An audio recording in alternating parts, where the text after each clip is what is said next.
హరిహర.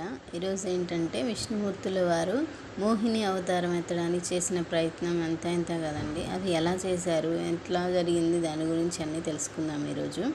విష్ణుమూర్తుల వారు మోహిని అవతారం ఎత్తి అవి రాక్షసుల పాలు కాకుండా అమృతాన్ని కాపాడడం కోసం ఈ లోకాన్నంతటినీ ఒక రూపంగా మార్చుకున్నారు.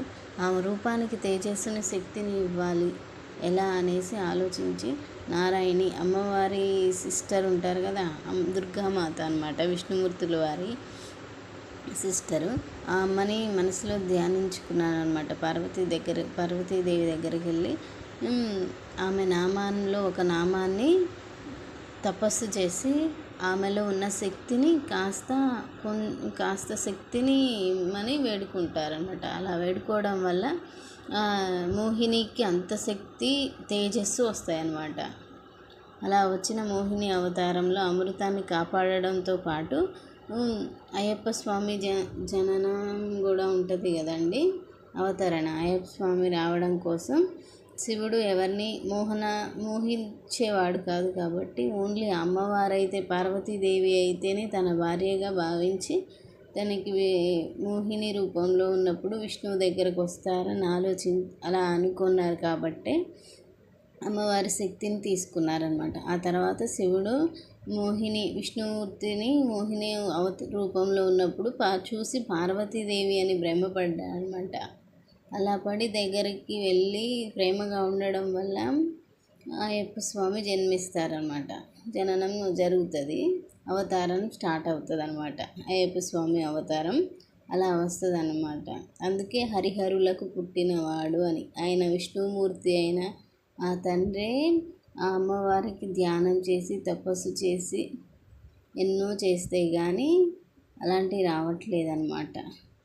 వాళ్ళలో ఉన్న వాళ్ళకే శక్తుల కోసం అన్ని తపస్సులు అన్నీ చేయాల్సి వస్తుంది. మాత్రులం మనం ఎంత కదా. ఆ రూపాలు వేరైనా దేవుళ్ళంతా ఒక్కటే అయినా శక్తులు ఒకరిలో ఒకరు షేర్ చేసుకుంటూ ఎట్లా ఉంటున్నారనేసి మనం చూసి తెలుసుకోవచ్చు అనమాట. విష్ణుమూర్తికి శివుడి మీద ఉండే ప్రేమ అది అపారమైనదండి. ఆయనలో సగభాగం అవ్వడం కోసం ఆ విష్ణుమూర్తి వారు చేసిన తపన అంతా ఇంత కాదు, అసలు మామూలుగా చేయరనమాట. హరిహరులుగా మారడానికి ఇదొక మెయిన్ అనమాట.